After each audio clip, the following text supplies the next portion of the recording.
Yo, we are back. Goodf3llas Podcast. You know, it's your boy Dougie. I got 5. Hey, Will. Happy New Year.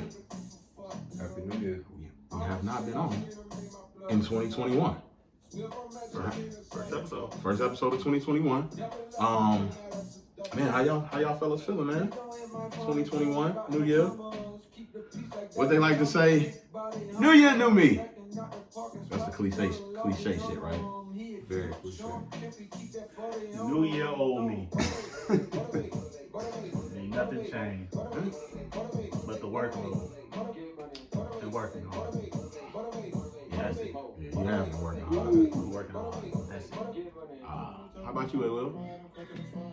I'm here, brother. I'm here. Blessed. All right. Blessed. Man, Vegas was dope. Yeah. That's why it's our first. Happy belated birthday. Oh, you know, yeah. Appreciate that. That's why our first episode so far into the month. You had your 14-day quarantine. You know, another year older. You know what I'm saying? You know what I don't understand at the airports though? How they practice social distancing, 6 feet while you in line, checking all that shit, right? Yeah. You get on that plane, Next to it people ain't and cramped up. nothing close to 6 feet. Do they check your temperature? Yeah, they check that. Yeah. They about to start, That's so probably why they allow diving there. like if you traveling out the country now, in order to get back in the country, you got to take a COVID test. Random.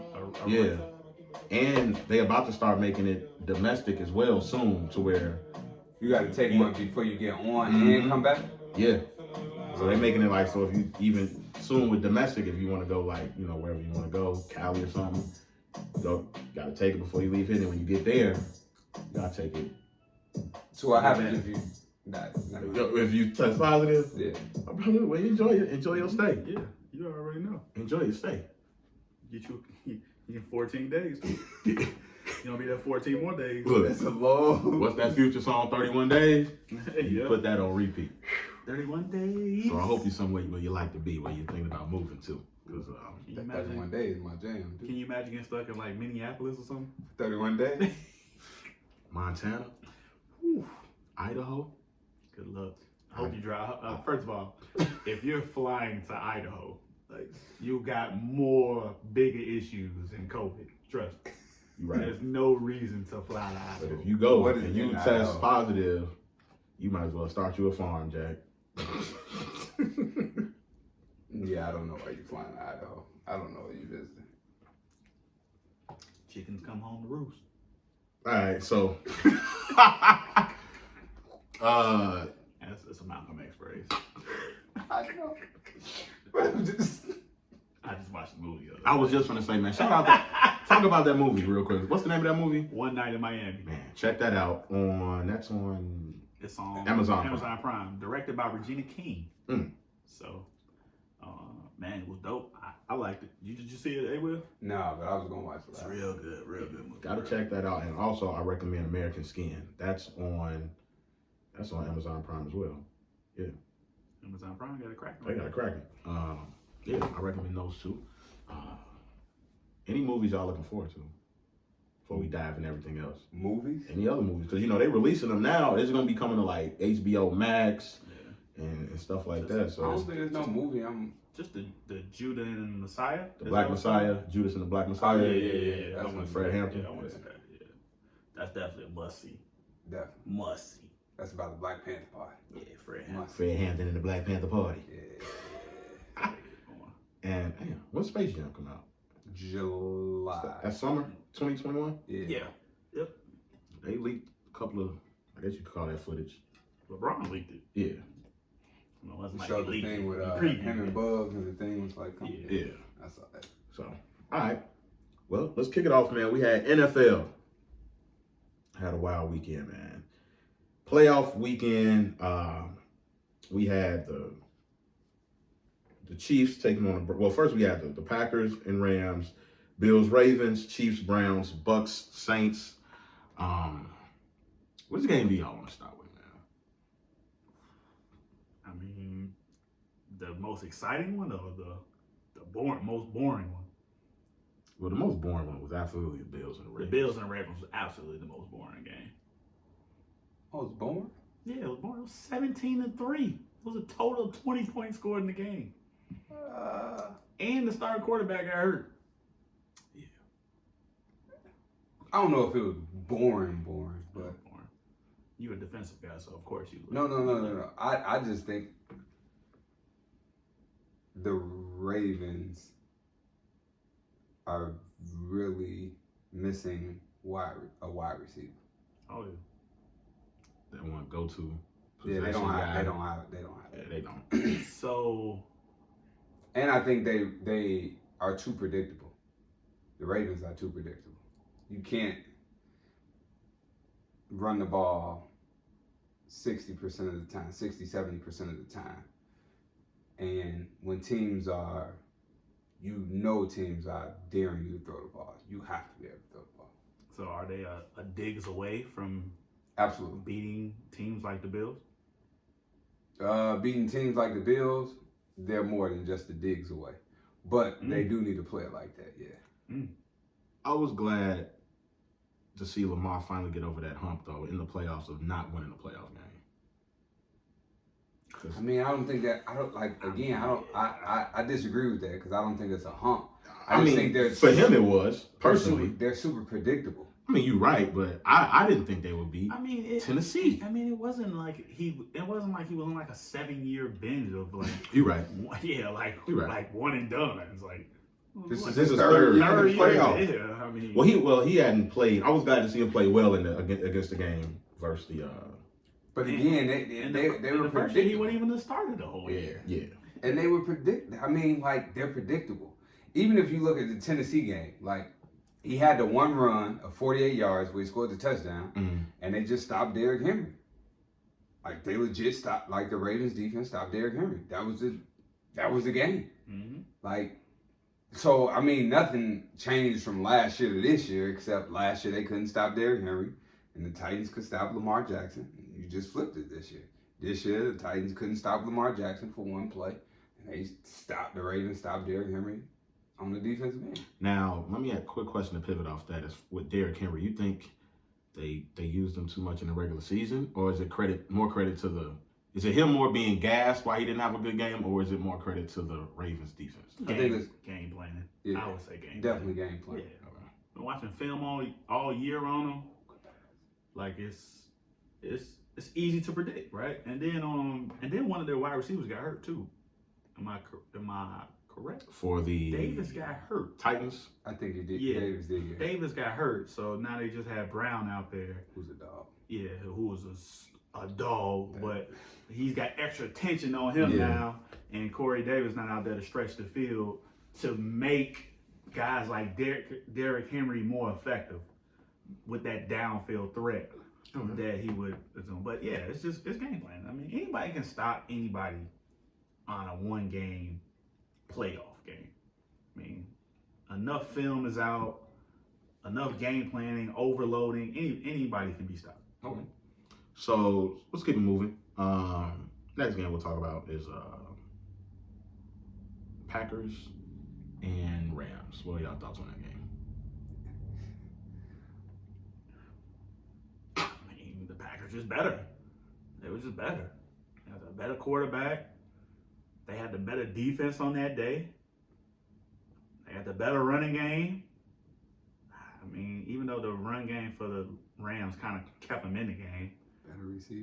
Better receivers. Like, they were just better in all facets of the game. Rams just don't have enough guys. They was also missing Cup. Yeah.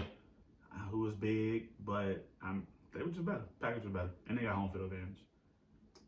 I think, of course, the Packers are better, but Jared Goff. I'm not going to say it's time to move on, but he has to be better. He has to be better. He has to. I know he had the thumb surgery, and I know their backup got hurt the week before, so that like forced him to play.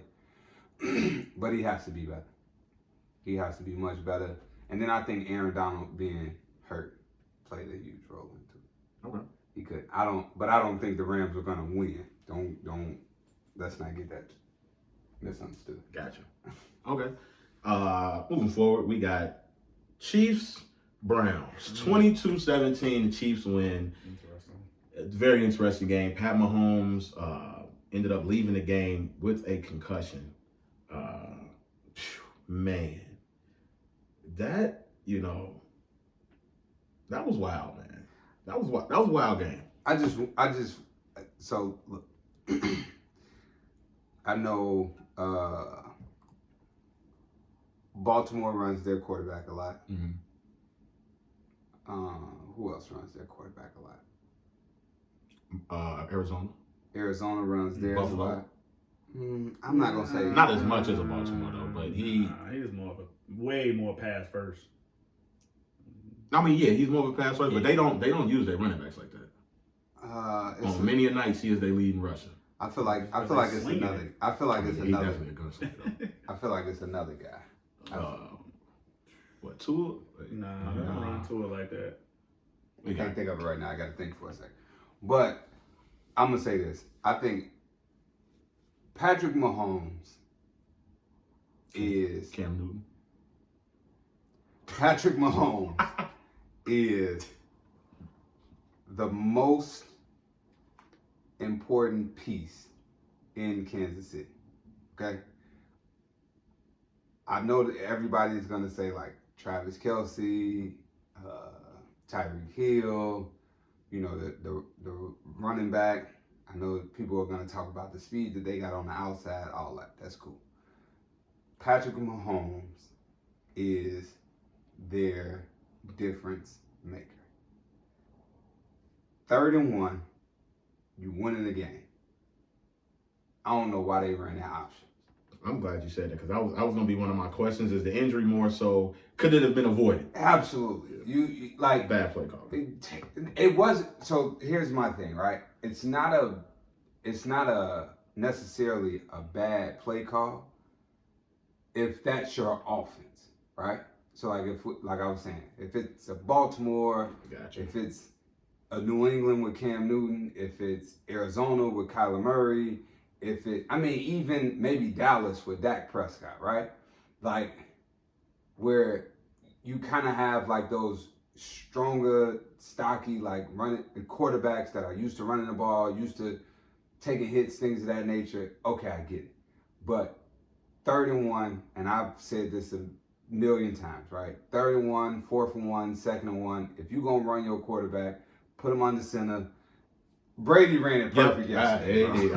He ran it perfect for a touchdown. Mm-hmm. They just went under there. And that was like a little bit more than a yard actually too. But I'm just saying, like that's what you do. Yep. Like you seen, I even think that same game. I think Baker Mayfield had a 4th and inches or a 4th and 1 or something like that, Mm-hmm. and he lined up under center and just, you seen him get behind him. Yeah.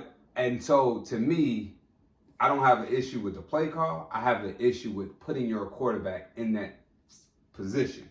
And they did that early in the game, right? When the Chiefs first scored, they ran an option play. Yeah. And Mahomes actually like slowed down and hit a spin move or whatever, and that's how he scored.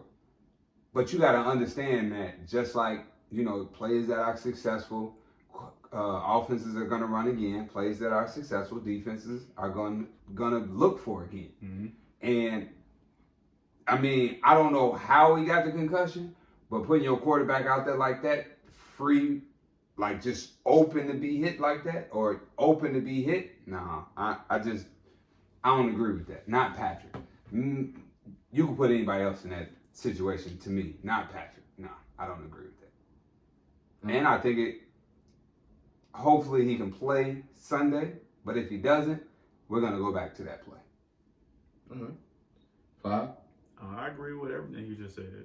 Me and we'll talk about this all the time. Like 3rd and 1, a yard or less, it should be a sneak every time. Every time. Until a team stops it more than once, you have to go with it. And go back to the Brady. They did that twice too. They did it on 4th and 1 in their own territory. Yeah. Sneak. 1.5 yards, keep the chains moving.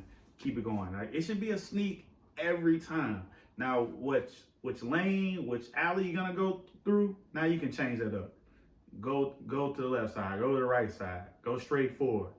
But it should you can't put him in that type of situation. Yeah. Can't put in that type of situation. And I did read something today. I don't know if they're trying to spin it, but they're saying that it was more of a choke out more than it was a concussion.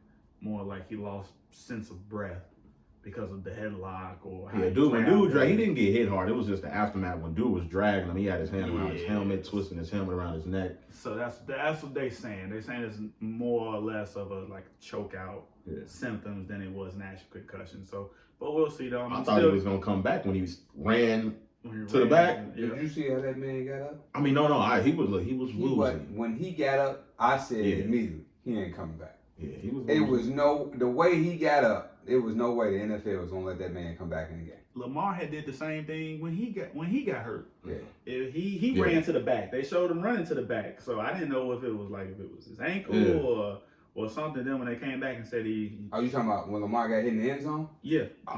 Well, near the end zone when he threw the ball away. But he ran to the back. They showed the footage of him running to the locker room.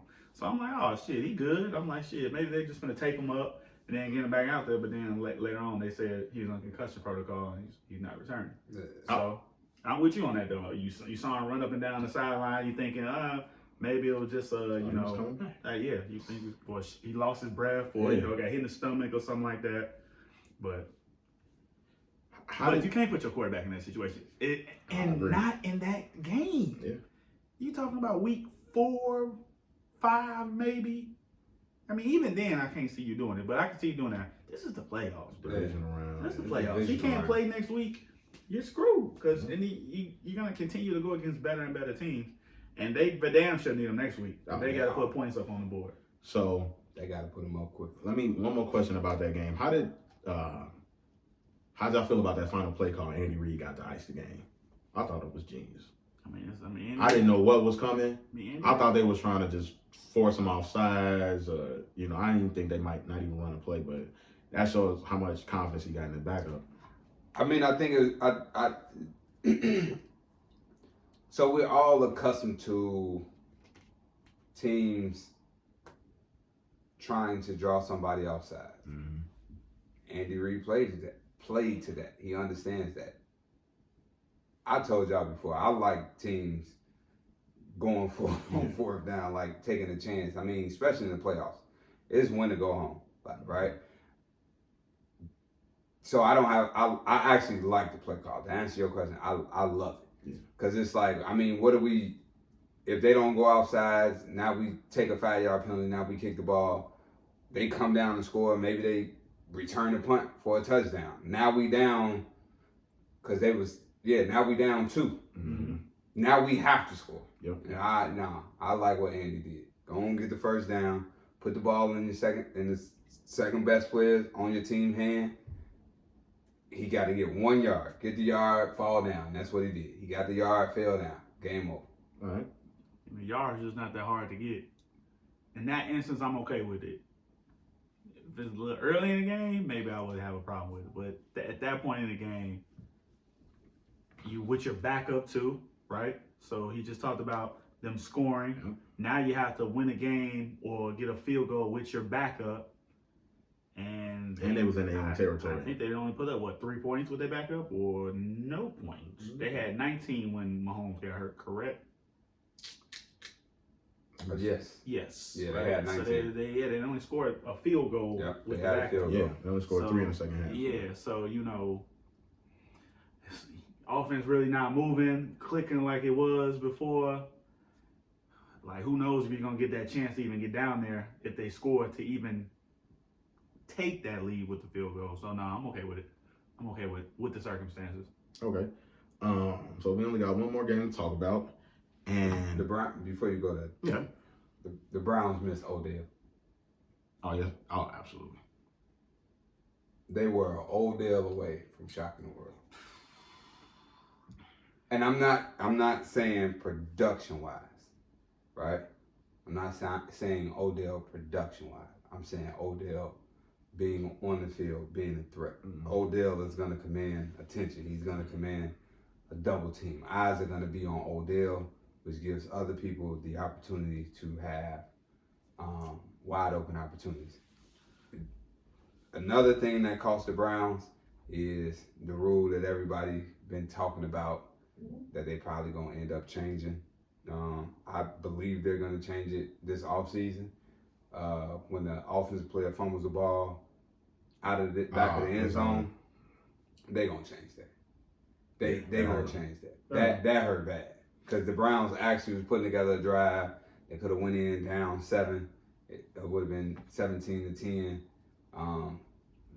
Best case scenario, worst case scenario is 17-6. They had all the momentum in the world. And then that right there just... And actually, no, it might have been 10-10 because I think after he turned that ball over, the Chiefs came down and scored. Yeah. So it would have been 10-10 at that point, and you have a different ball game. So, but I think the Browns were just...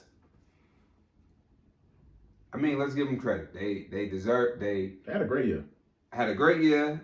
They played well against the Steelers. They played well against the Chiefs. Like I said, I just feel like they were an Odell away. They found their identity. I mean, running the ball, taking pressure off Baker Mayfield, having an occasionally great game from him. But otherwise, we're sticking to the script. Yeah. All right, we got 2 of the best running backs in the league. I'm not saying they the best, but talent-wise, Chubbs and Hunt are just as good as almost any back in the league. And Hunt can do it all. He can run out the backfield. He can catch it out the backfield. Chubbs is our between the tackle guy. He can get large runs. And they took so much pressure off Baker Mayfield that it makes it easier for him, right? I was talking on Twitter about somebody was saying that what's the quarterback for the Titans? Ryan Tannehill. Somebody said Tannehill might be a top 5 quarterback in the NFL. He's got to be on the brink.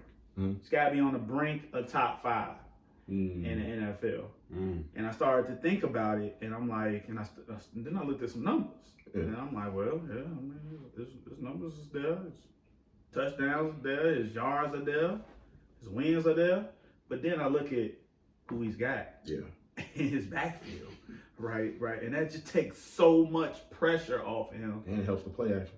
Yeah, otherwise he'd probably be the same Tannehill that we saw in Miami. But Derrick Henry, guys like Derrick Henry, Chubbs, Hunt, like those guys are so talented, it takes so much pressure off of quarterbacks that they just make it a lot easier. So one thing that I do think that the Browns could have done better was use Kareem Hunt a little bit more in the passing game.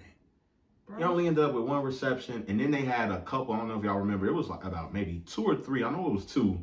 Chubbs dropped a couple of screen passes with some yards ahead of him. Which probably Hunt should have been in the game for those play calls if you're gonna call that play. Yeah, I just felt like Hunt, obviously he can get the occasional. He's their third down back, but I just felt on all passing plays, they should have just incorporated Hunt a little bit more into their offense. But I think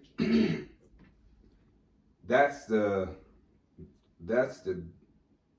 gift and the curse of having those two, right? Like Five just said, Hunt is more of your speed guy. He's more of your pass catcher. Chubb is more your between the tackles guy.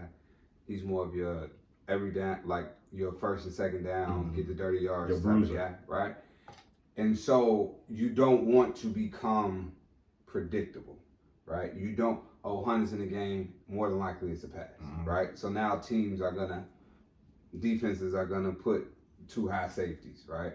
Anticipating a pass. So they're gonna bring a safety down to spy Hunt out of the backfield, right? They're not going to allow you to create that mismatch on a linebacker with the running back. So your offense becomes more predictable. Now when you're running a play action, I know you're running a play action.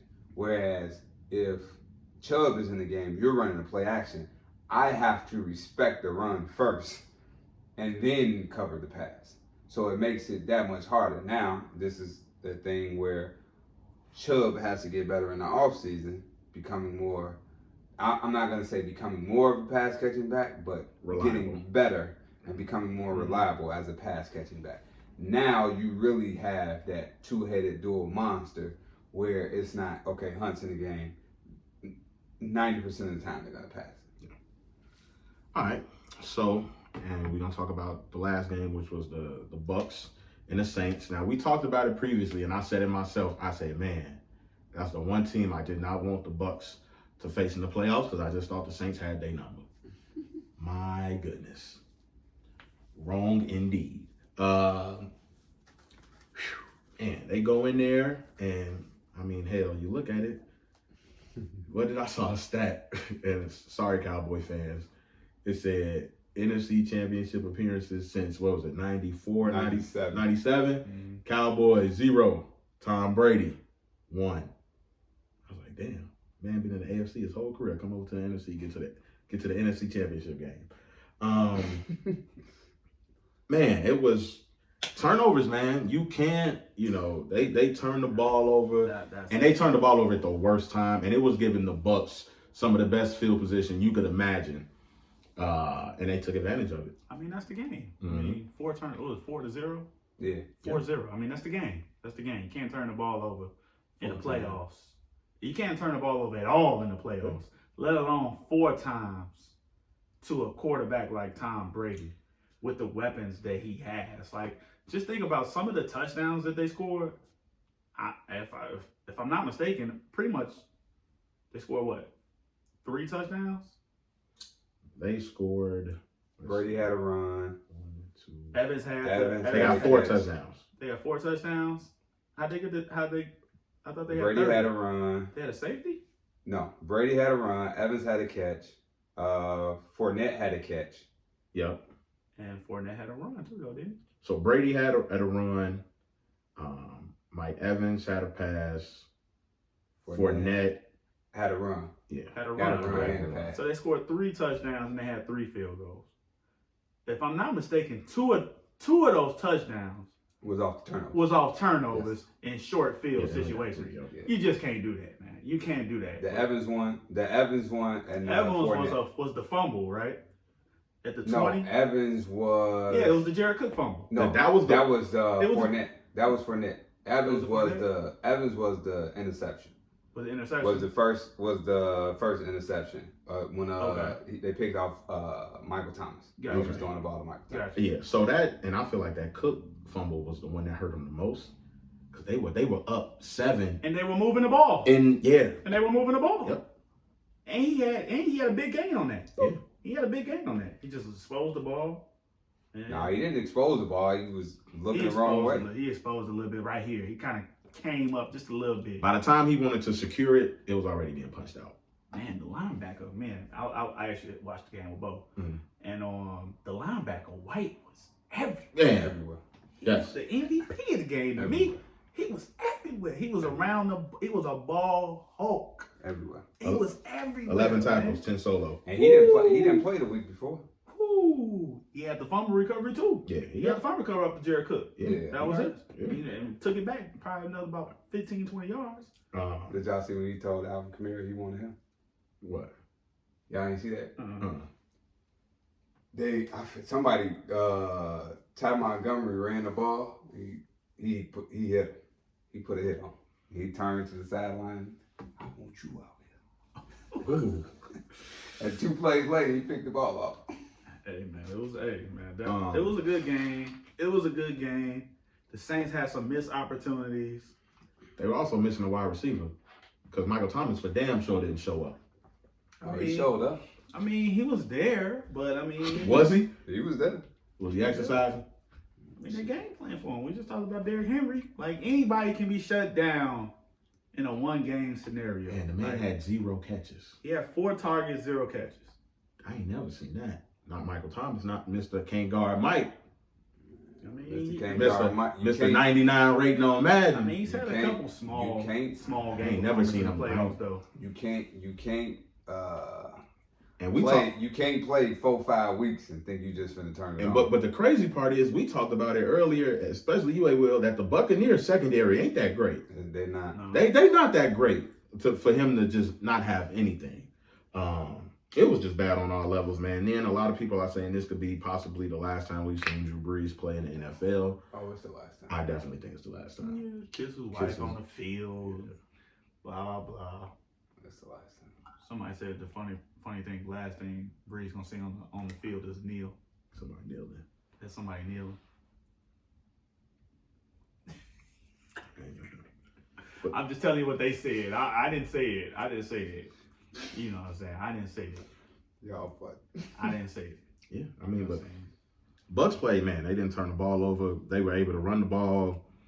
Man, they had over Fournette better than Jones. Can we talk about that? Can we talk about, like, if they would have unleashed Fournette early in the season, I think they would have looked a lot better, a lot sooner. That might have been smart for them not to unleash. I mean, he's fresh. Don't make it but like Jones still. fresh, I mean, man. if you look at it, Fournette 63 yards, Jones 62. I mean. Fournette is a difference maker. I mean, yeah, no, I'm with you. Talent-wise, he's better than Jones. Yeah, I agree. He's better than Jones.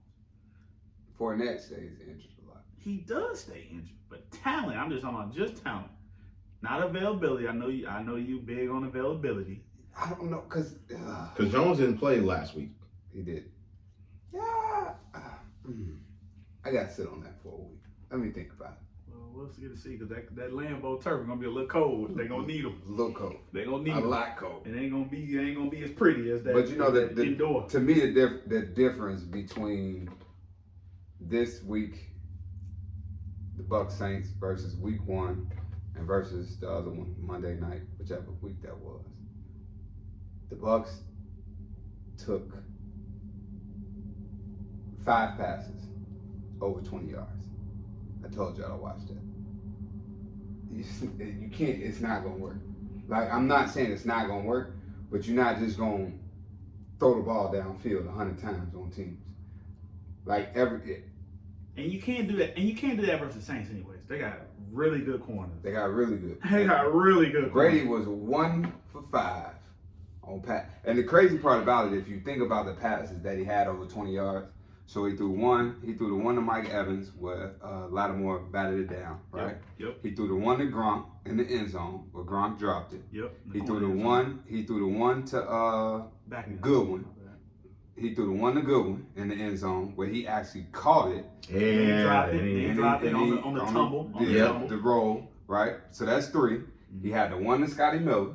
Where Yeah, he caught it. Right? And then he had one more. He had a 19-yard one, so they back up tight end. Okay, yeah. Break. Yeah, it was down the middle. Mm-hmm. I remember. But I don't know what the 5th one over the 20 yards was, but he had 5 passes over 20 yards. And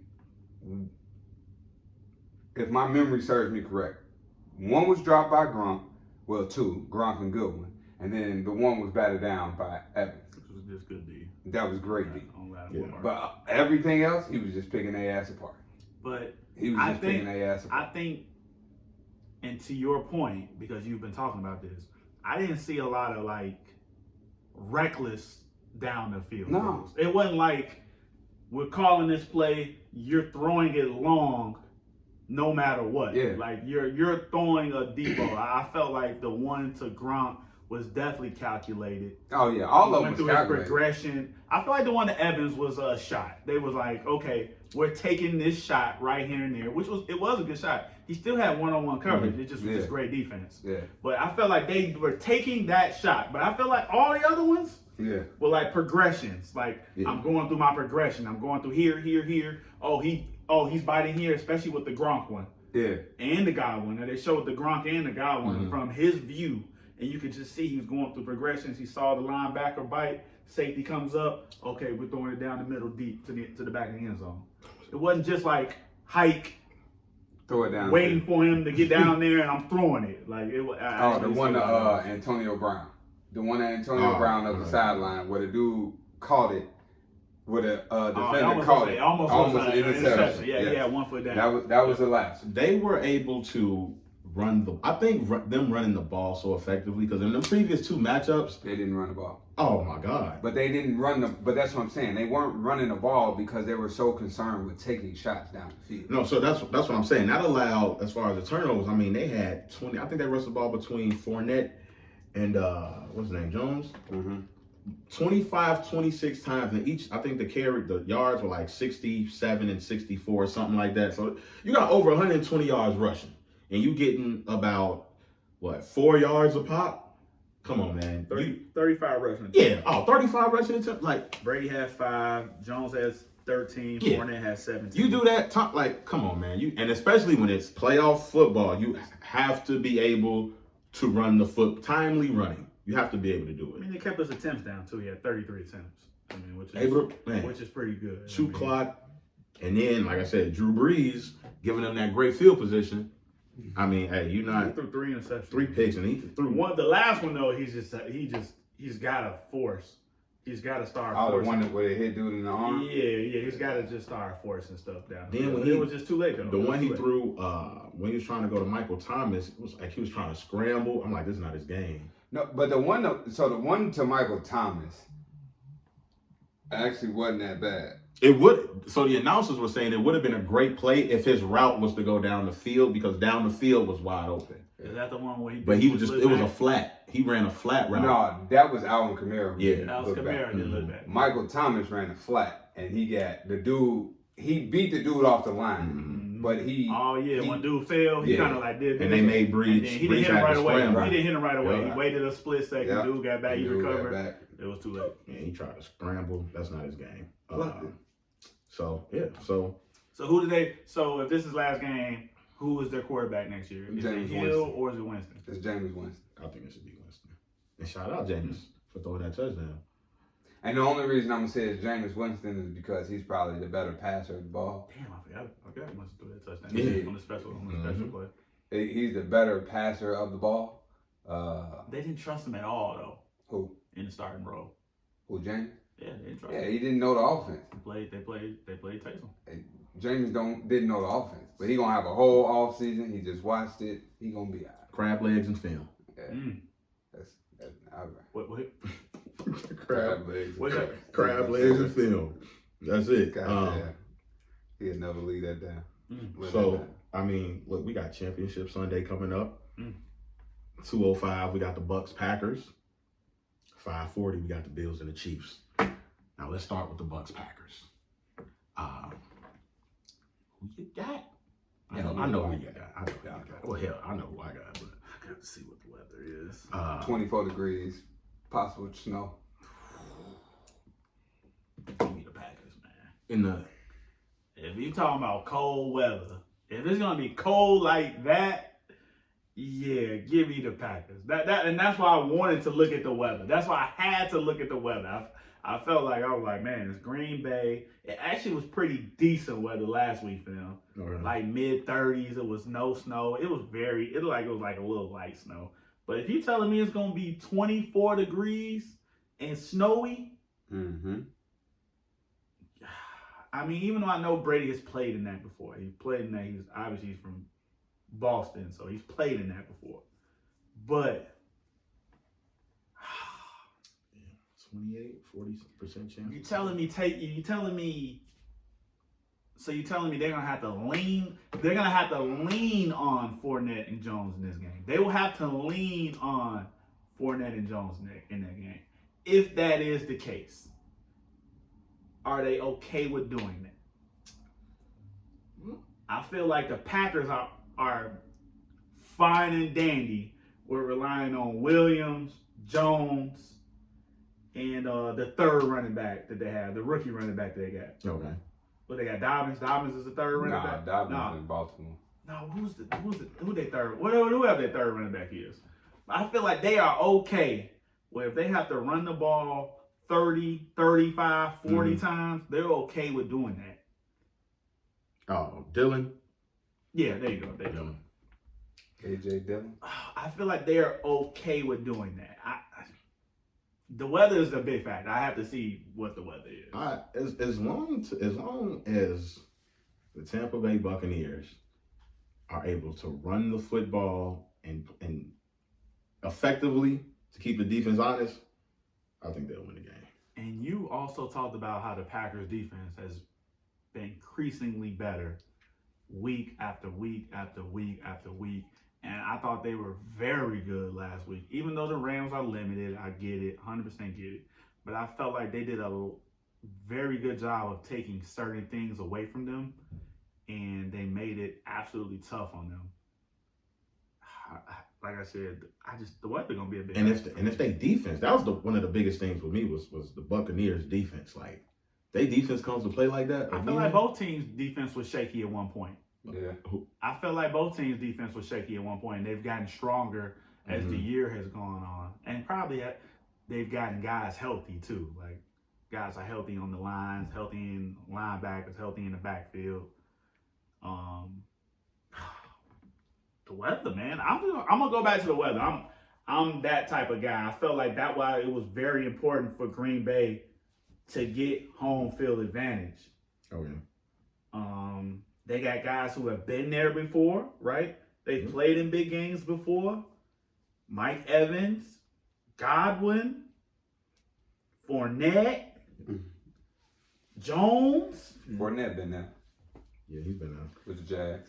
I mean, I think it's gonna come down to, for the Bucks, it's gonna come down to running backs and tight ends. Yeah, Gronk's got to be effective. And it ain't just gonna be Gronk. Break got to be effective. They got to take advantage of mismatches. They have to. Boy, your TV low? Oh, it's your computer. It should be a thing over there. You wanna do it? I got you. It's gonna come down to them two. Those two positions. Yeah, that's it. Tight ends and running backs for the Bucks. Okay. Tight ends and running backs. So who you got? I got the Bucks. And the reason, like, Aaron Rodgers has played in 5 NFC Championship games. He's won 1. Mm-hmm. He's got blown out in 2 or 3 of them. Definitely got blown out in the last one. That 49ers game wasn't close. Yeah. And he blew a lead in 2 of them. Yeah, so he won 1, blew a lead in 2 of them, and then he got blown out in 2. Yeah. That was his 5.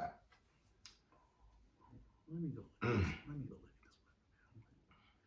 at this. I'm taking the Bucks. Taking the Bucks because I'm just excited that we get to see Rodgers versus Brady in the playoffs.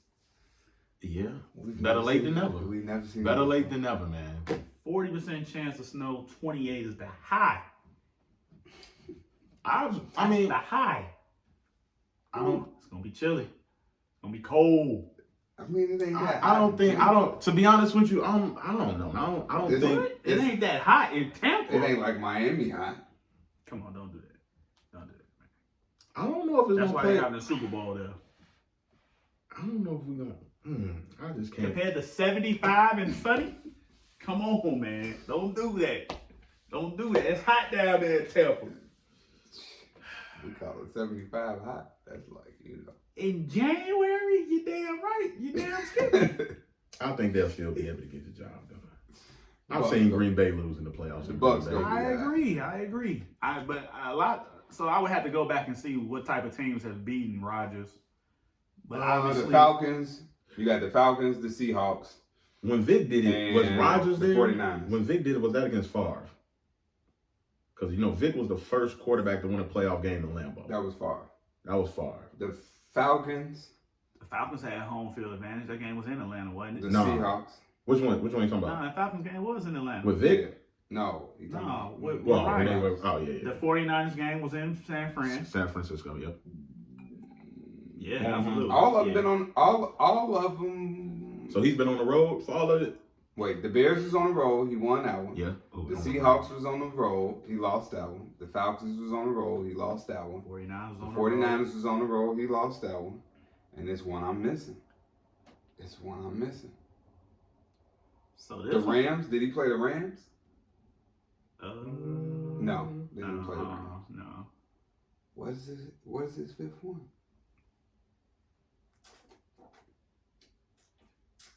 Oh, did he have 2 versus the 49ers? He had 2 versus the 49ers. So he's played in 4 NFC Championship games. This will be his 5th. So he's 1 and 3. Okay, so we just talked about him. So there you go. So then he lost. So he lost in the first round versus the 49ers in Green Bay. Yeah. Because you remember the real cold game? It was like 2 degrees outside. I do remember that. Yeah. Actually, when our good podcast friend Jamar D was at the game. Yeah. I don't know how. Probably the only black person out there in that 2 degree. I don't know why. So he's thrown more interceptions, 7, than touchdowns, 6 in his NFC Championship. Well, we just talked about this. So those games are all on the road. He's never played an AFC Championship game at home. This is going to be the first one at Lambeau. And Lambeau was open. I don't know if y'all noticed it, but Green Bay open. Green Bay looking like Houston, Atlanta. It was open. It was about 10,000 people at the game. That was the first thing I noticed once the game started. I'm like, man, damn, them sound like real fans. Them sound like real fans. And then they start showing the background. I'm like, oh, they open. They full? They open. Nah, I know they open, but they full. It's full. The stadium full. About 10,000 people there. No, that's not enough. That's a lot. That's more than enough. That's more than enough. That ain't just like Tennessee game. Did y'all watch the first Tennessee game? Yeah. Mm. Because it was the first playoff game. Mm-hmm. Tennessee game was the first playoff game. The first Ravens. Soon as the game started, I said, "Oh, them sound like real fans." They showed the stands. I was like, "Oh, Tennessee, yo." Them 10,000 ain't enough to make Brady, But it's different. But it gives it a home field. It gives a real home field advantage. They're gonna need. Besides playing in the Saints stadium, they only have their family in the stands. They're gonna need 30,000. Ooh. We talking about Brady here. I mean, I agree. Who you got? I told you, I got the Packers because of the weather. Weather only. Weather. Woo. Weather plays a big factor. What if it don't snow? Still cold. Below freezing. It's going to be a run game. And for the reasons that A-Will has presented to us on today's podcast and on the history of the podcast, they like to take shots down the field. They like to take big shots. When it's 28 degrees outside, if they think they're going to take more than 3, 4, 5 might be too many. That's too many. That might be too many in that type of weather. It don't take much. And 1 or 2 interceptions could change the game. So they can't take shots. They have to play conservative football. You have to play Can Bruce, right? Bruce Arians, correct? Mm-hmm. Is he okay with playing conservative football? People, like Belichick, right? Mm-hmm. This is what Belichick is the mind game guy, right? He gets in those type of games, right? And he wears you down. They don't be taking no shots. Mm-hmm. Then they take one shot. Because you've been overplaying the grind out game, and then that one shot is the difference maker.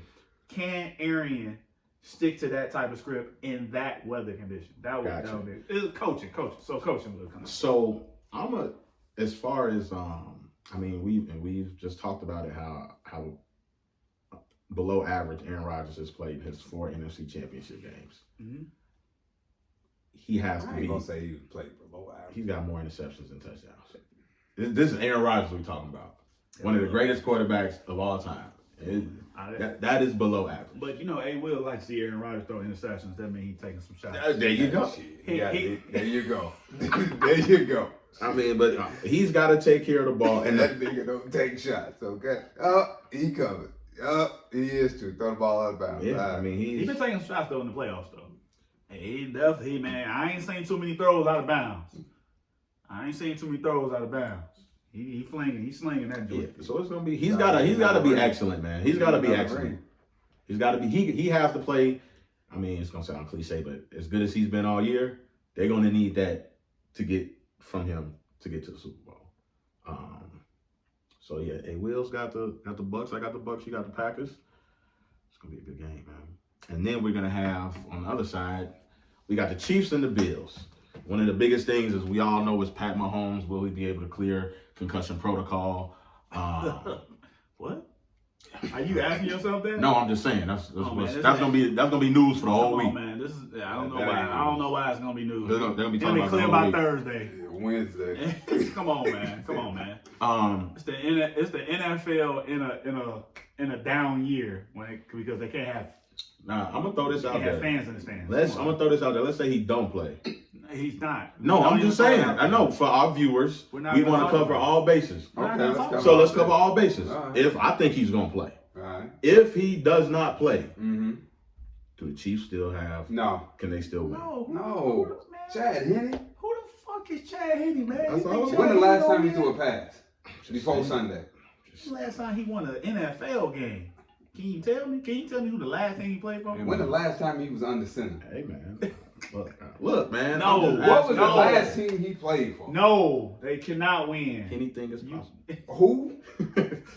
See, y'all just. I don't even like Hennessy no more. I'm just saying.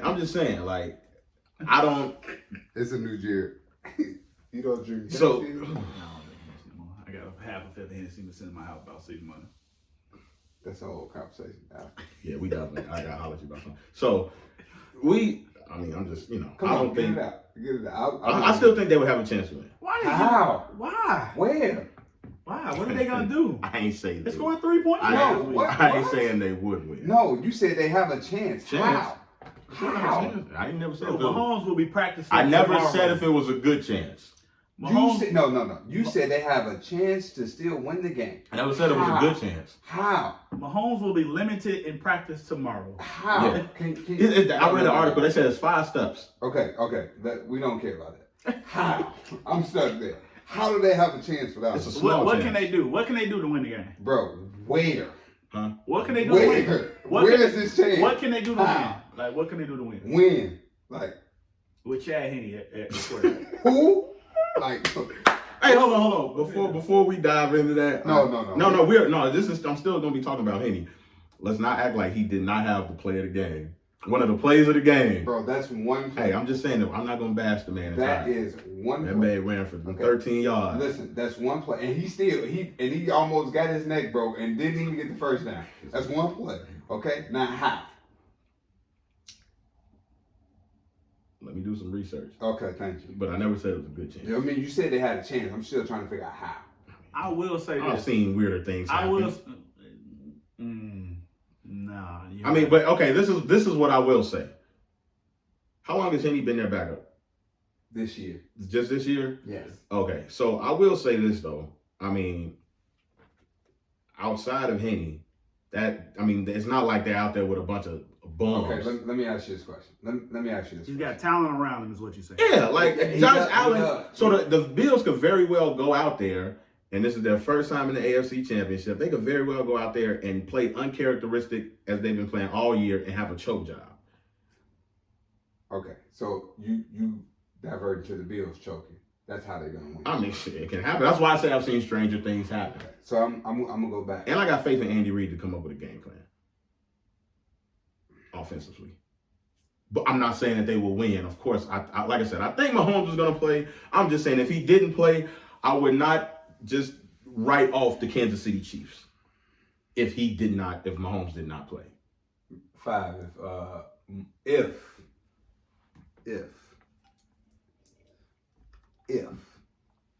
Mahomes doesn't play, do they have a chance? Cut you off before you finish. No, they don't. It's just not gonna be able to score enough points. It's just Chad Henne just doesn't fit the mold in which nothing that they run. Nothing. Like he doesn't fit the mold in anything they run. Nothing. They don't lean on a run heavy enough to be able for the run to carry them. Their offense is predominantly based on speed. So what if they're able to run the ball effectively enough? I mean, they got 3 backs. They won't stick with it. They ran the ball 24 times last game. Do you? So I just 24 times is a decent amount of running attempts for that team. Excuse me. I just want to ask a rhetorical question. It's rhetorical, okay? Have you watched the Kansas City Chiefs play football? Yeah. Okay. Do you understand what makes them dangerous? It's Pat Mahomes. And you think Chad Henne could even be? No, I don't think he's gonna. Of course, No. It's gonna. If they were to win that game, do you think he can even feel 10% of Patrick Mahomes' shoes? Just 10%. I'll say this. If he goes out there and plays turnover-free football, you give your team a chance to win. Bro, do you know? Man, listen. They give him chances. I said a chance. I never said they would win the game. To kick field goal. I never said they would win the game. You gotta score points. Kicking field goals. All right. We've talked about Chad Henne entirely way too much on this podcast. Mahomes plays.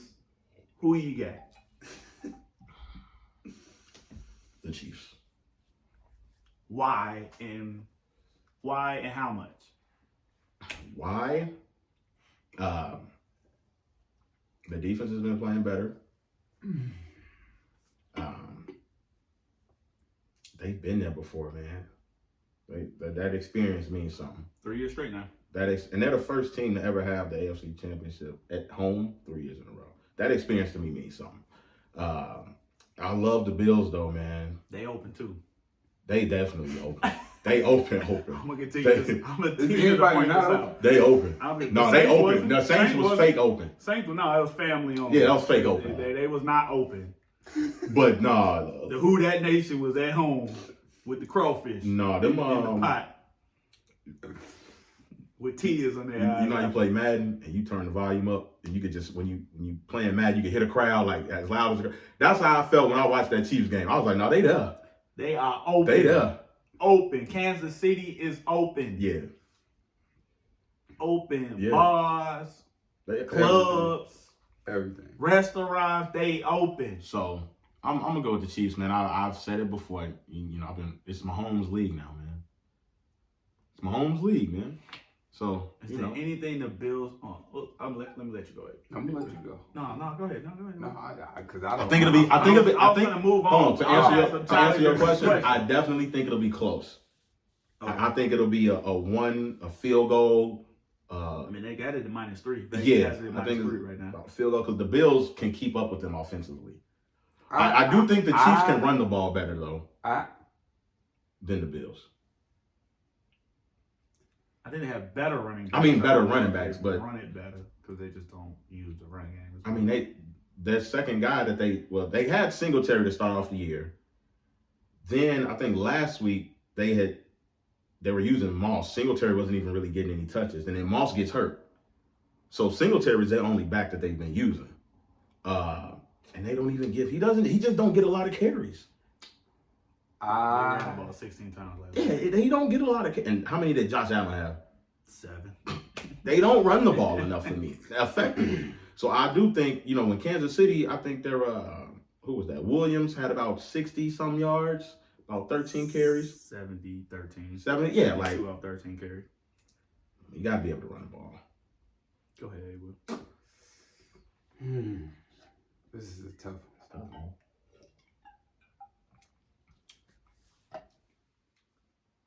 I'm gonna shock the world. I'm going with the Bills. Fuck it. Gotta give me a why. Still sticking with your AFC. What's your AFC? I just. You said what? I said that's a terrible. You seen that man almost beat Brady in overtime at home. And you about to pick the Bills. I need to know why. We need to know why. I just trust the Bills' defense more than I trust Kansas City's defense. That's why. I think that the Bills will be able to get one turnover and one key stop. I just okay. I just feel it. They'll be able to get one turnover, and one key stop. Okay. And I just feel like the Chiefs, they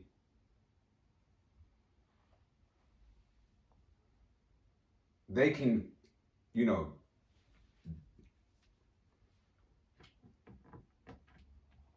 their offense can scare average teams. The Bills are, to me, above average. I'm going to say that. But the Chiefs' offense can scare average teams, right? Because they score so fast. And then you feel like, okay, I have to score right away. I think the Bills can score fast, right? Right. But like I said, so offense versus offense, I don't think it's an issue. The Chiefs on defense still, to me, have holes that are alarming. And I know Breland went down last week. I don't know if he's going to play. And then 49, Sorensen, he'll have a good game one week, and then he may have a bad game. He'll have a good play, and then he'll have a bad play, right? Like, he's too inconsistent. And the Honey Badger can't cover all them holes.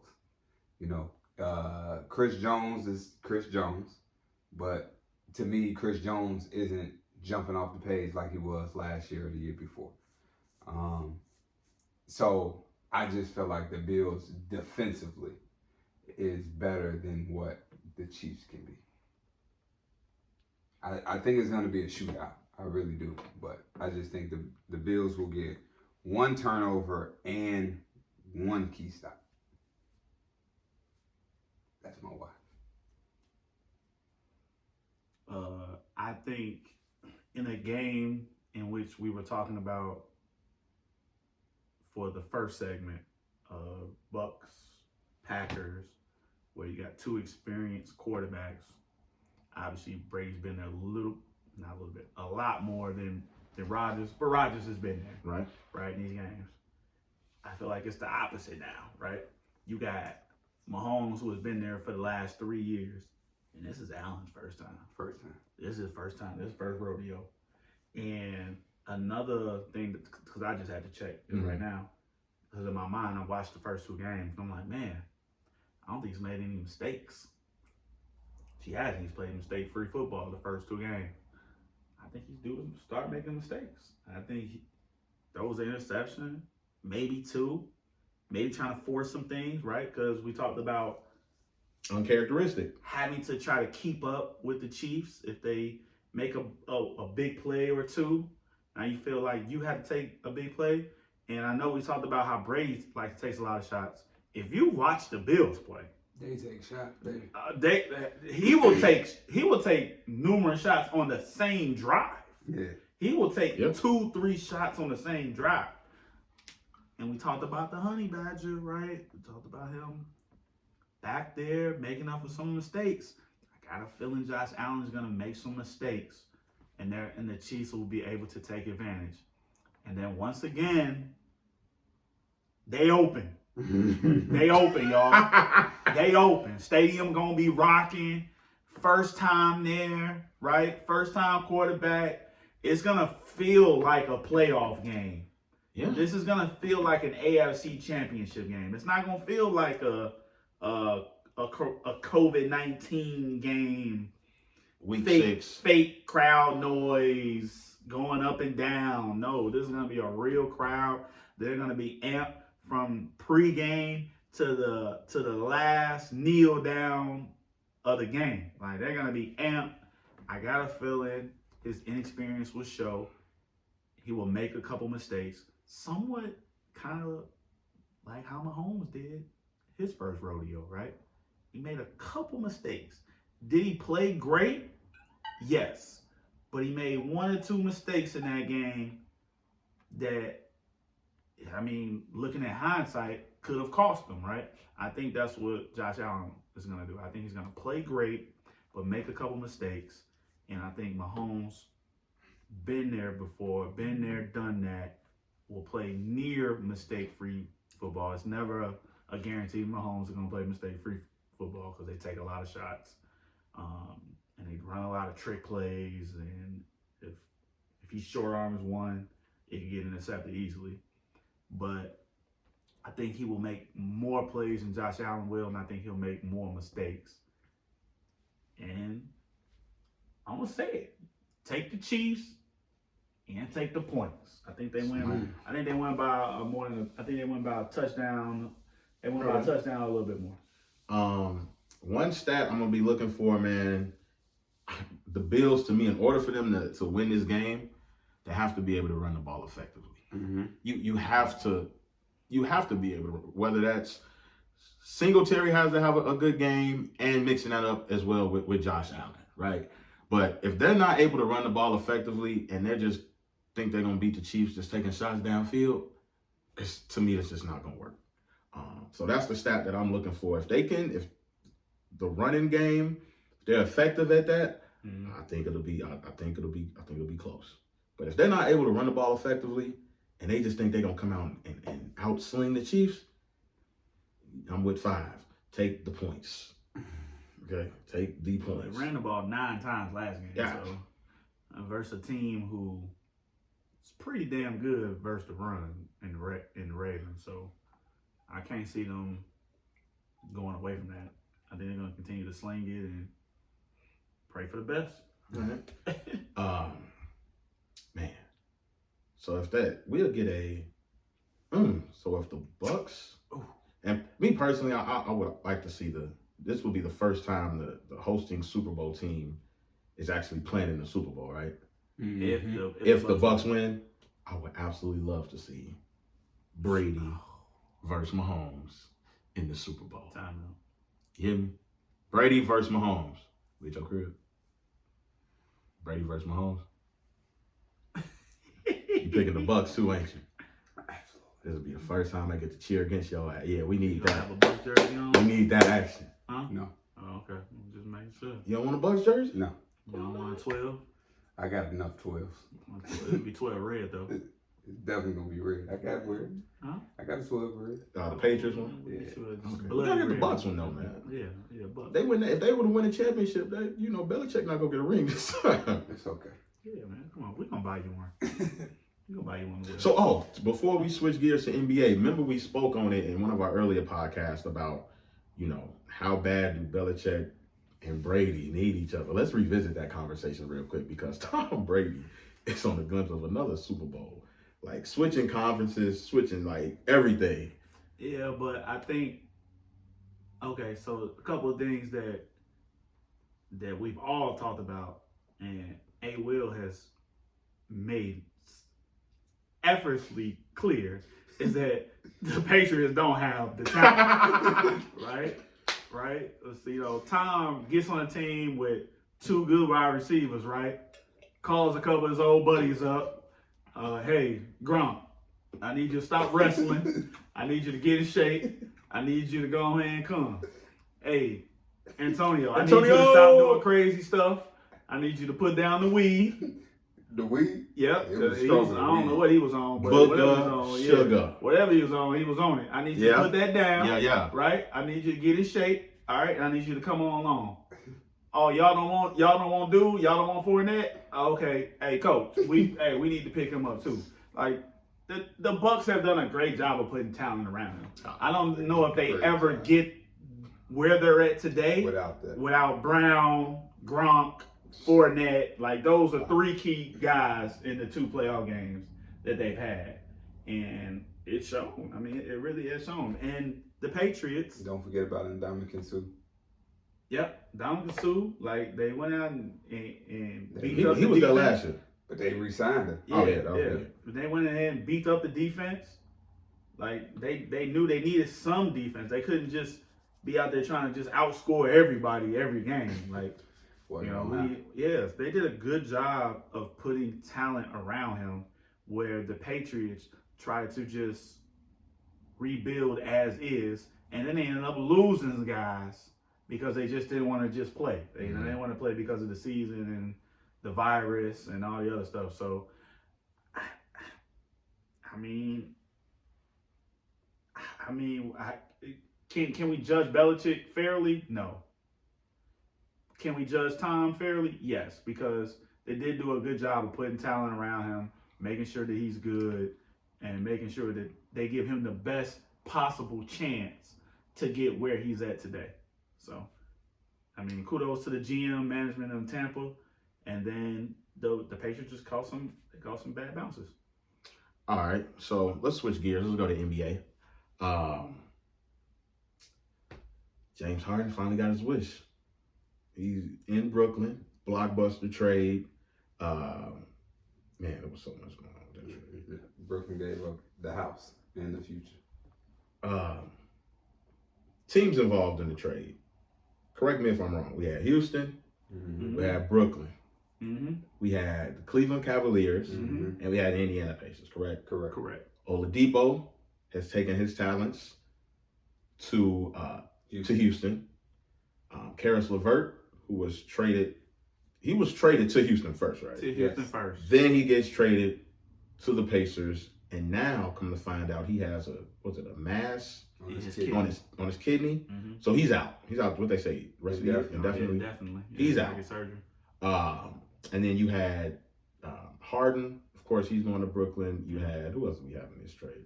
Jared Allen. Jared Allen goes to the Cavs. Torian Prince. Torian Prince goes to the Cavs. Brooklyn gave up a lot. They gave up like four picks. 4 picks. First rounders. Who else got traded? Somebody else got traded. We said Depot to the Rockets. It was only 4 players? I feel like it was more than 4 players. It probably was. Probably like some small time players on the bench. Yeah. But those were the key guys though. Jared Allen, LeVert, Oladipo, Harden, Yep. and Prince, if I didn't say Prince. Yeah. So, I mean, a lot of people, they got their big 3. Harden, these first 2 games, he's looked like. Oh, before we even get into that, let's talk about after his final game with Houston when they played the Lakers, got their ass kicked. He goes to the podium. He says, we're really not that good. We aren't good enough, right? Pretty much throws his team under the bus. We aren't that good. We aren't good enough. Boogie has his interview. He says, look, basically Harden hadn't been professional the entire season. From the way he came into training camp, how he came into training camp. He said it was unfair to the teammates. John Wall said, why is anybody panicking over 9 games, right? Soon after that, 5 puts in the chat the next day, James Harden ain't going to be playing until he get traded. No, what did you say? You said he about to be traded, expected trade before the day is over. Because the team has said that they have removed him from, they're not going to have him around the team until they complete the trade. Today. They said, we're trading him today. So, I just want y'all thoughts on that, man, because I thought, just to throw your team under the bus, and, a lot of times I, listen to Shaq, and he says a lot of, stuff that's like, dude, just shut up. You know what I'm saying? You don't know what you're talking about. You hooped. We know you was there, but you don't know what you're talking about. Mm-hmm. But he did say, to that quote, James Harden said, I've given the city my all and all of this and all of that. And Shaq is like, dude, where were you in these critical moments? You talking about you gave the city your all when you fell short plenty of times just off of you not showing up to play. And then in your career in Houston, he's going out there hate to say a player's half-assing, but you could tell he wasn't interested in because he's looked like a completely different person now playing with the Nets. You could tell he's happy to be there. Mm-hmm. And he really didn't give his teammates a fair shot to know how they would actually look with him fully engaged. So I feel like he, to Shaq's point, he did do the city a disservice and then threw his teammates under the bus with that. I just want to know y'all opinions on that. Wow. I'm trying to think where to start. So I'm going to say this, right? James Harden went about it the wrong way. I'll say this, right? The wrong way, right? Boom. Hear me out. I'm going to just use Deshaun Watson as my comparison. Okay. Right? The Rockets get rid of their coach, Mike D'Antoni. Mm-hmm. They get rid of their GM, Daryl Morey, right? They bring in a new GM. They probably didn't consult with James Harden, who is the franchise player, right? Or Russell Westbrook, who was the other big guy in Houston at the time, right? Okay. They bring in a new coach, and we've had this conversation before many of times. I don't understand why players are not consulted when you're bringing in coaches, right? But I'm going to take it a step further. Players are not consulted when you're bringing in general managers, right? How can, as a general manager, you tell me who fits next to me if you haven't sat down and had a conversation with me to understand the way I play the game of basketball, things of that nature, right? So James probably felt a certain type of way because then Tony gets fired, Daryl Morey gets let go. Then Tony goes to Brooklyn, Morey goes to Philly, right? The two places that he wanted to go. Mm-hmm. So clearly his relationship with them two was never damaged. It wasn't, anything wrong with it. He enjoyed being around them, playing for them, the moves that they were making, whatever the case may be, right? Now, I know a lot of people are going to say, well, James, you asked for Dwight Howard. That didn't work. You asked for Chris Paul. That didn't work. You asked for Russell Westbrook. That didn't work, right? And people might even say, you were okay with them getting John Wall, right? Yep. Yet you didn't give John Wall a fair shot. But it's more than just two players that play the game of basketball, right? It's the other pieces around. And so James would have been better served kind of doing like Deshaun Watson. Now, Deshaun hasn't publicly come out and said he's not going to play for the Texans. He hasn't publicly came out and said that he wants to be traded for the Texans, but he said it very indirectly, and he's made it clear that he doesn't like what they did, right? And he's doing his due diligence before making a stance and standing on it, right? He wants to take the time to really do everything that he needs to. Now, from reports that I read, they want to involve him in the search for head coaches, and he said, nope, I don't want anything to do with that, right? Right. To me, that just means he want to get out of it, Yep. right? If James would have went about it that way and said, okay, y'all got rid of this guy, y'all got rid of this guy, y'all bring in this guy who I don't know, y'all bring in this guy who I didn't endorse, y'all get rid of Russell Westbrook for John Wall, do we even know if that's what he really wanted to happen, right?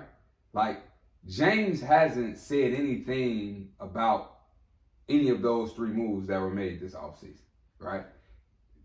The only thing he's really said is what he said his last game in Houston. And when he said that, and I woke up the next morning and I heard what he said, and I watched it multiple times, I said, oh, he ain't playing in Houston no more. It ain't no way he's showing up to work the next day after saying, we just ain't good enough, right? We ain't got the talent.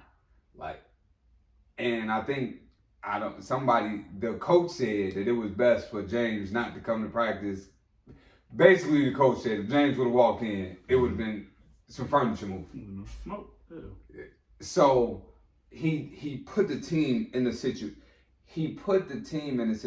where he had to be traded. But to me, he waited too late to do it, right? But then I think about everything that he did, right? Like going out, partying, he showed like the first 3 games he came and played, he dropped like 30, he was balling. Then he just kind of started coasting because it was like, okay, I showed everybody I could do it. I'm here, I'm still James Harden. Whatever y'all want to say or write about me, I'm still that guy, right? And that get me the hell out of here type shit. So yeah, I mean, like that, I don't necessarily, do I like the way he did it? No. Am I mad that he did it? No. Because I think it's better, and I will forever say this, I side with players. This is your career, right? Like you're the one, the face of the franchise. You're the one making the millions, putting your body on the line, doing all this stuff, right? You're the box office sale, right? Nobody is coming to Houston to see the Rockets play. They're coming to Houston to see James Harden play. Nobody comes to, Chicago to see the Bulls. They come to see Zach LaVine. Like nobody, some of these cities, like outside of New York and LA, like ain't nobody going to games just cause of the franchise. they going to see certain players. Yep. Mm-hmm. So if I'm just out here doing all this and I ain't going nowhere, we ain't winning nothing. Like at the end of the day, I want to win the championship. At the end of the day, I want to be happy in my situation, right? And he was no longer happy in Houston, and he said that. Like, he's happy now. You could look at his face, like when he was even walking in the arena in Brooklyn. He was just happy. Like, it was just like a sigh of relief. Yeah. Whew. And he's playing, I don't want to say carefree, but he's playing happy. Yeah. He's playing like he enjoys the game of basketball again. And there's nothing wrong with that. Oh man.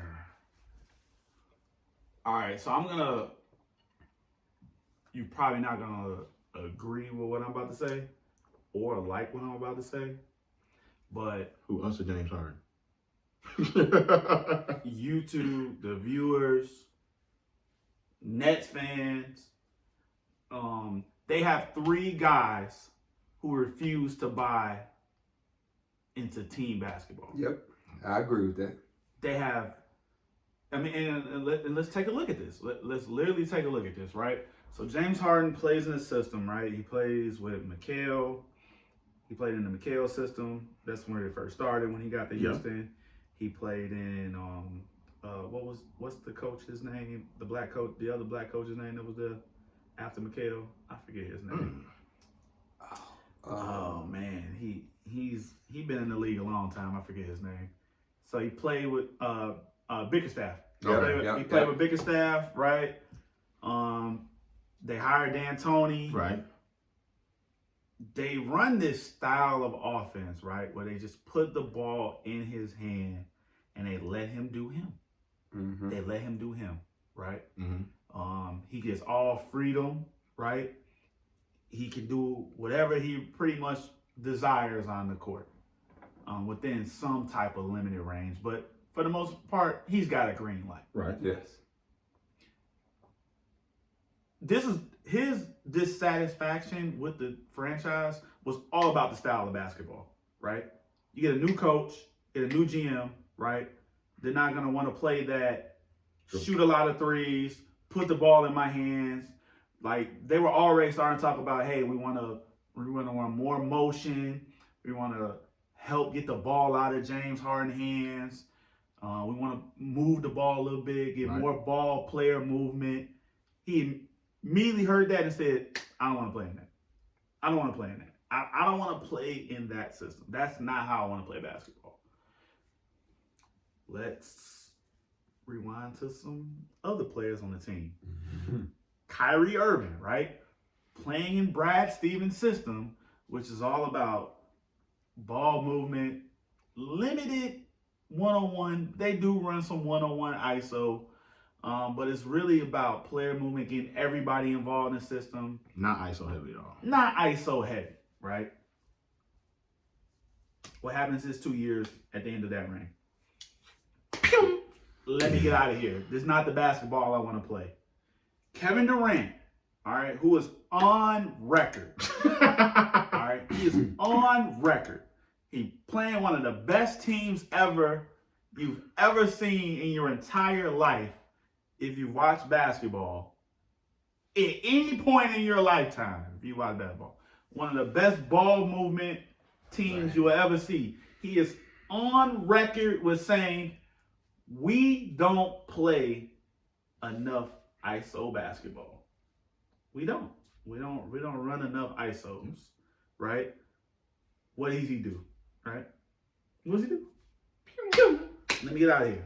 Who's going to let me do me? Who's going to let me go out here and play ISO basketball, do what I want to do, get to my spots? And all 3 of them just happen now to be on the same team. Like, these guys don't want to do anything but play pick and roll ISO basketball. That's all they want to do. Do they want to make their teammates better? Probably yes. Probably yes.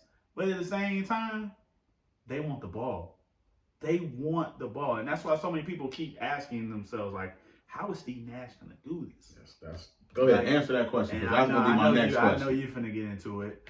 But how is he going to do this? Like, right, Steve Nash himself, as a basketball player, was a guy who had his coach's utmost trust.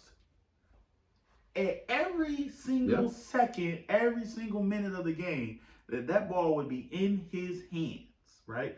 He would be the decision maker. How does he split this up among these three giants? They're giants. They're some of the best ISO basketball players we've ever seen in my life. But back to my original point with James Harden, it's just selfish. He is just selfish, bro. He's just selfish. They fired his GM. GM's made every single move that he's ever requested, right? They go see Golden State, win it all with playing Draymond Green at the 5. They say, oh, well, if they can do that, we don't need a center. We'll just play small ball 24/7, right? And we'll see if that works. We'll see if that'll get us over the hump like it did Golden State. They scratched the center position, right? After they brought in Dwight for him at one point. He's gotten everything he's ever wanted. Yeah, it's just selfish. Chris Paul, Westbrook. And then it doesn't work for 6 years. He's been in Houston 6 years, 7 years. It doesn't work. What do you think ownership's going to do? You think they're going to continue to let your people stay in place and continue to lose? No, we're going to make a move, right, to make our team or our path somewhat different, right? We can't continue to do the same things, right, and get the same results and think that somehow or some shape, form, or fashion that it's gonna just get better all of a sudden. It's gonna change, right? So they went a different route, right? We're gonna hire a new coach, right? We're gonna hire a new GM. He's gonna reevaluate our team, our players, our talent, our path a different way. And he just lost all confidence in it. He didn't want any parts of it. Yeah. But did he, so to your point with that, did he lose confidence in it, or did he not want to buy in it? All three. You said two things, but I'm gonna add trust in it. He didn't want to buy in. What was your first one? Did he lose confidence? He lost confidence in it. He didn't want to buy in. He didn't trust the direction of the franchise. And does that go back to him not having a conversation with the GM, him not being a part of that? Because what you said, right, about them all being heavy isolation players, right? KD, Kyrie, James Harden, right?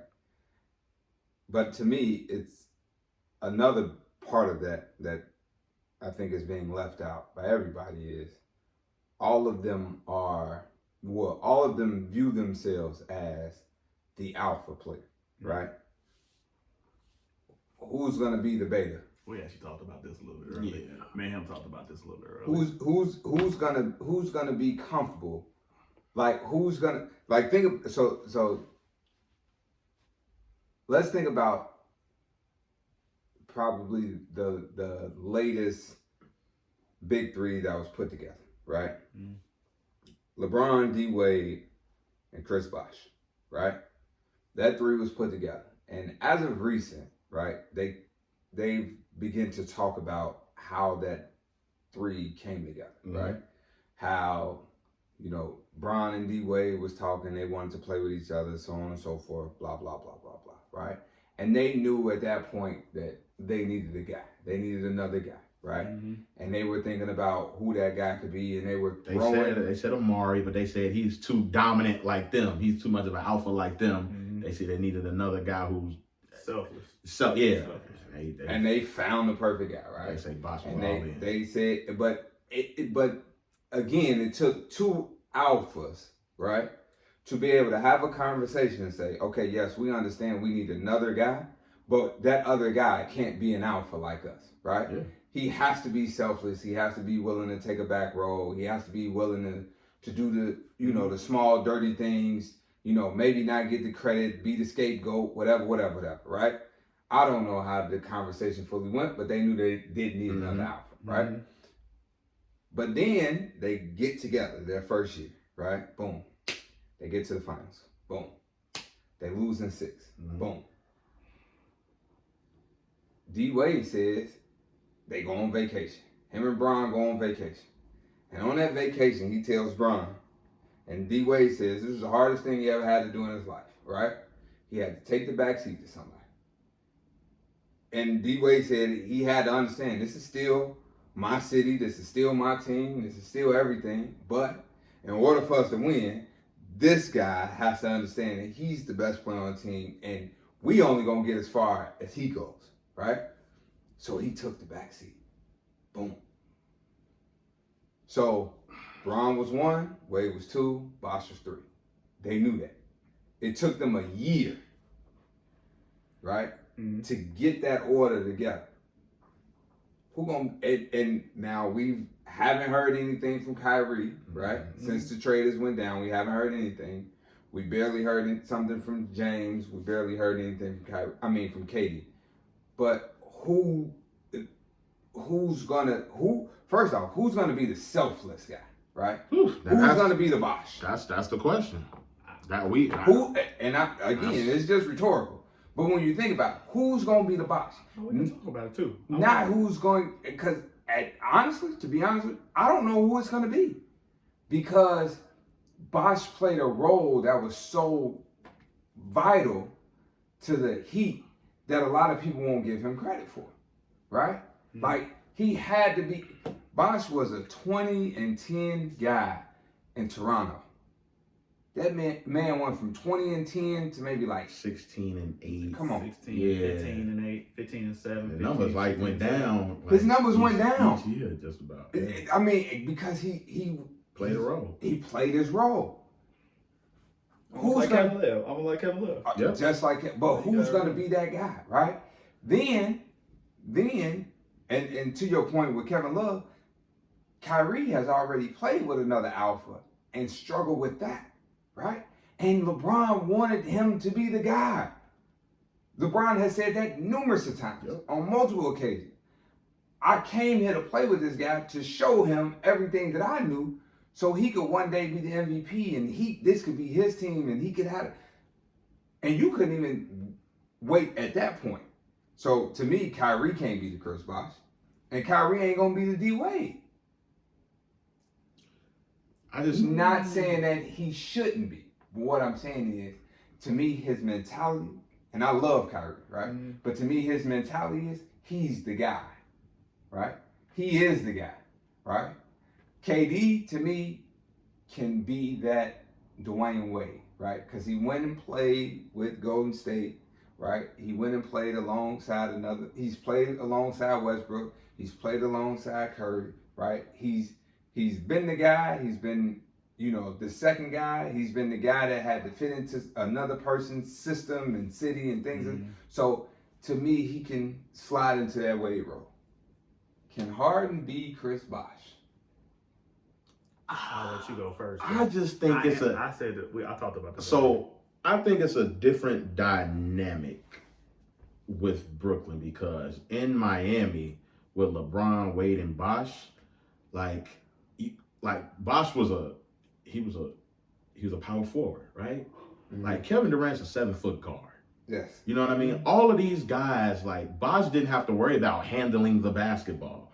You know what I mean? He didn't have to worry about any of that. With these guys, I mean, you got guys that, even with LeBron and Wade, they weren't ISO heavy. LeBron's best years, field goal percentage-wise, came in Miami. Why? Because of ball movement. He was in the post way more than he had ever been before. Right. And he was just getting easier shots. A lot of his shots were closer at the rim. I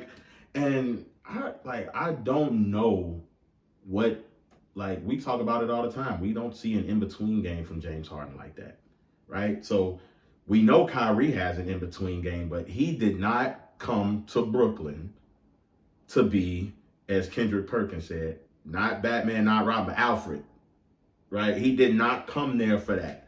And I just don't know, with they big three. And not only outside of them, they traded away Taurean Prince, a wing defender. You get rid of your backup center, who was arguably playing better than DeAndre Jordan and Jared Allen. You get rid of Dinwiddie's hurt for the year. Then you get rid of LeVert. Mm-hmm.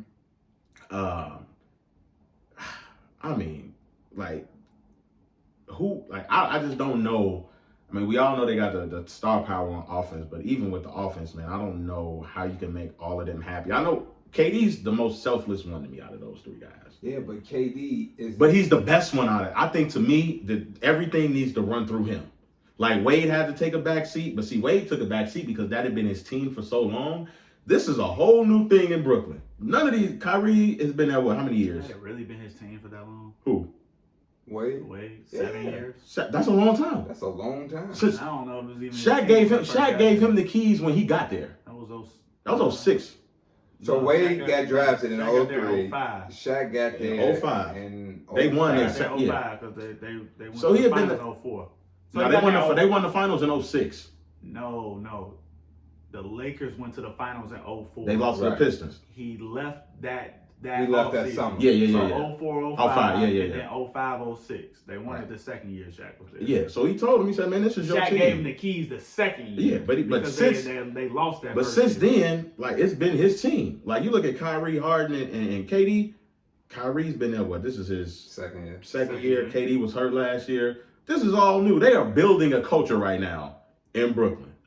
I mean, obviously they building. I mean, it's You know? first So, I mean, 2 like, years they there. ain't even, like, His who? second year, he didn't even play all of last year. KD, to me, it should be the guy. Like, Kyrie and James, like, I mean, we all know KD is the best player on the team. Yeah. He's the So- second or third best player in the league. yeah, of so course he needs to be the guy for them to win a championship, right? Or get to the finals.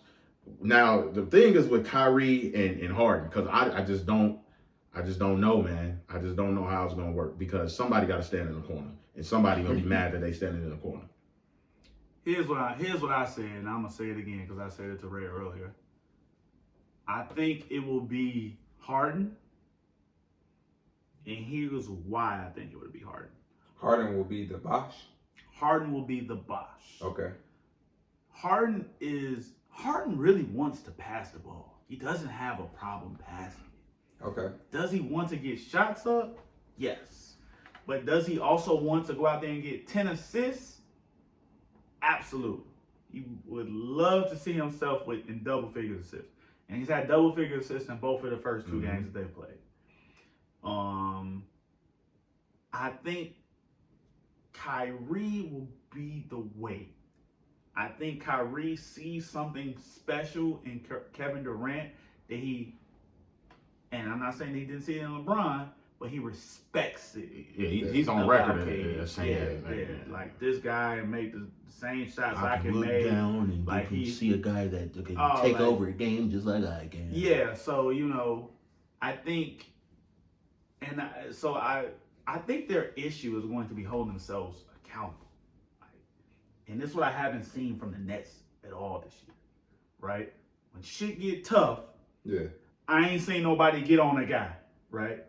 You weren't there. You weren't here. You weren't there. Hey, you need to go here.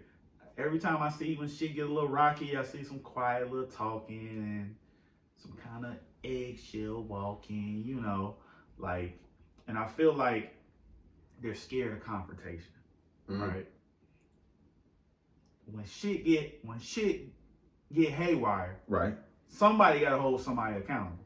And I don't know if this goes back to KD's incident with Draymond and he doesn't want to say the wrong things or escalate a situation a little bit more than it needs to be escalated in front of everybody. So maybe he's just kind of being reserved.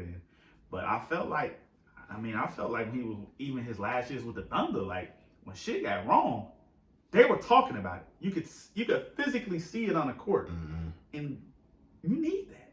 Like you need a healthy dose of that. Yeah. And I'm not saying you need that every single time somebody in the wrong spot or somebody later on the rotation. No, but when you give up 8 straight points, we give up a 10-0 run. Man, we need to sit here and talk about this, man. We need to walk. We need to talk about it. Hey, were you there? You here? You there? That's what I see. And I hate to bring up the Lakers because everybody can always bring up the Lakers and everything. But you see that with the Lakers. Yeah. I just saw it right now. We're watching the game right now. They were up 16, 48-64. They give up a run. The score is 76, 72. Caruso misses a rotation. It's a TV timeout. Trez automatically goes over to him. And they talking about it, walking to the bench. I don't see that with the Nets. Yeah. I don't see that. I watched some Nets games prior to Harden. Mm-hmm. I just don't see that. Like, they lost 4 games straight. Yeah, it was like, we lost 4 games straight. You know, whatever. We'll get there. You know, we'll get there. No, like, you need to fix problems early, right? And you had to have some type of accountability. So that's why I'm gonna say it could go wrong with them, right? Okay. Shit going wrong, shots not going down. They kind of remind me of the Clippers a little bit too. I feel like the Clippers kind of walk on eggshells a little bit too, and that's their problem, right? Jump shots not going in, right? So what do they always say when your jump shot's not going in? Your defense has to back you. But when jump shots going in, your energy get low on defense for some reason, right?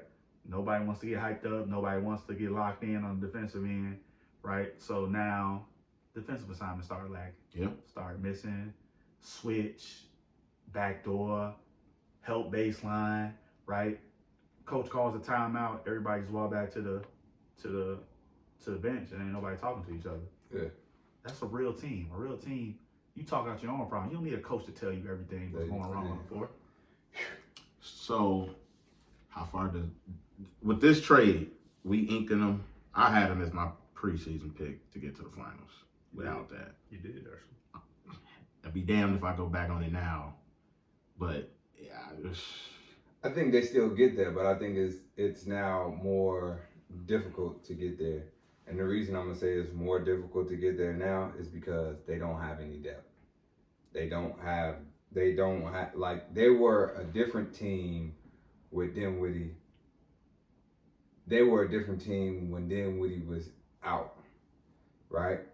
Because they still had LeVert coming off the bench and Jared Allen. They don't have either one of those pieces. Right. So they're a completely different team now. They're so. Do I think they, again, offensively, you know, with the 3 that they have, yes, they have the talent to get to the finals. Yes, of course, people are still going to project and predict them to go to the finals. It's going to be harder. And I told you this even before 5 got here. Like, they're going to have to find two of those 3, not one of those 2. 2 of those 3 will always be on the court at the same time, right? But here's what I feel. The 2 that's on the court at the same time, I don't think it'd ever be James Harden and Kyrie at the same time. I don't think you can do that. Because I just, like, for me, I don't see how the 2 of them, how their game meshes together. Both of them want the ball in their hand. Both of them want the offense ran through them. Both of them want to facilitate. Like Goodf3llas just said, Harden likes to get assists.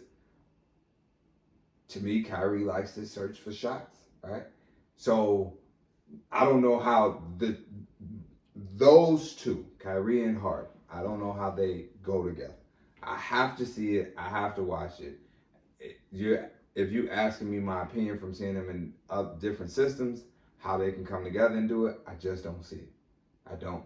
Because I don't, like, Harden is more selfless than Kyrie, but Kyrie has that thing, that he has that aura about him where it's like, he see one go, he see another one go, oh, just get out of the way. I'm jacking these up. Like, I'm jacking them up. Like, you might as well go on down there and rebound, okay? That's the best bet you're going to touch this ball. I will go back to his original point where he says they don't have any depth. So Harden has played 41 and 40 minutes in the 2 games that he's been in that, right?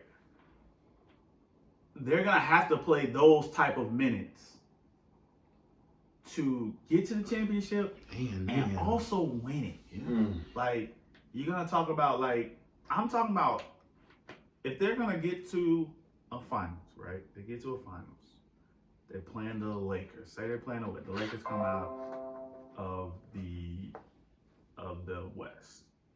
those three guys have to play 40-plus minutes every single game. Every single game. Yeah. Now, can they scale back on their regular season minutes and still win games? That's yet to be seen. Like, we'll see when Kyrie gets back. Can they go back to that 35, 36 range and kind of monitor their minutes and kind of go from there? But if these guys are going to have to play 41 minutes, 38, 41 minutes every game just for them to win games, they're going to be wore out by the time they get to the playoffs. Boy, they're going to be wore out by the second round. Yeah, because of the depth. And it's not going to be as, like, you know, you look at the big three and people just, you know, but it's not going to be a cakewalk at all. Mm-hmm. It's not going to be a cakewalk because number one, to me, they're not going to be able to defend enough.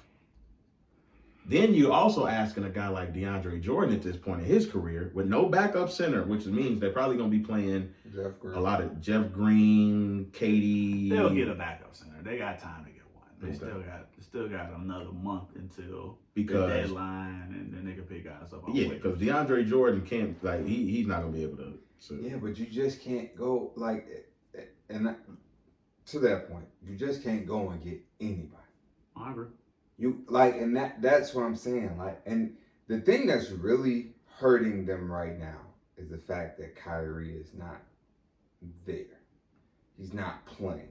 So you don't even, like, you haven't even given yourself a game or two to see those three together, right? So you don't, like, Kyrie got to get back soon, right? But then once he gets back, you got to at least give yourself, I'm going to say a minimum of 5 games to figure out, okay, how does our rotation look? What else do we need? Who else do we need? Like, they can say all of these different names. Like earlier you said Kenneth Faried. They can say all these different names. Those are just names. How do these pieces fit? That's where it becomes interesting. How do these pieces fit? Yeah, so I think, you know, one thing I will say about their depth, though, when it comes playoff time, I've always believed in this, like, it's going to break down. And a lot of it breaks down in isolation. Empty shot clocks, possessions going down deep into the shot clock. They got the guys built for that. I will say that. They got the guys built for that. So when it comes playoff time and they in, like, tight games, that's trouble. They can get there, especially in the East. In the East, yeah. In the East, because they just, I mean, to be honest with you, they have the 3 best ISO guys in the East. Yeah. They do. I mean, maybe throw Tatum in there. Maybe. Yeah. In the East, yeah. Maybe, you know, maybe add Jimmy, maybe. But, I mean, that's pretty much it. I mean, they got 3 of the top 5 ISO guys in the entire conference. So, that's going to be hard to stop them. So the West, this is where they're going to get in trouble, right? Play the Lakers. The style of defense that they play, which is switch heavy. Talking about getting Joe Harris on AD, Joe Harris on LeBron, Kyrie having to maybe guard. Getting caught in pick and roll. Getting caught in the switch and the pick and rolls. We'll see, though. All right, so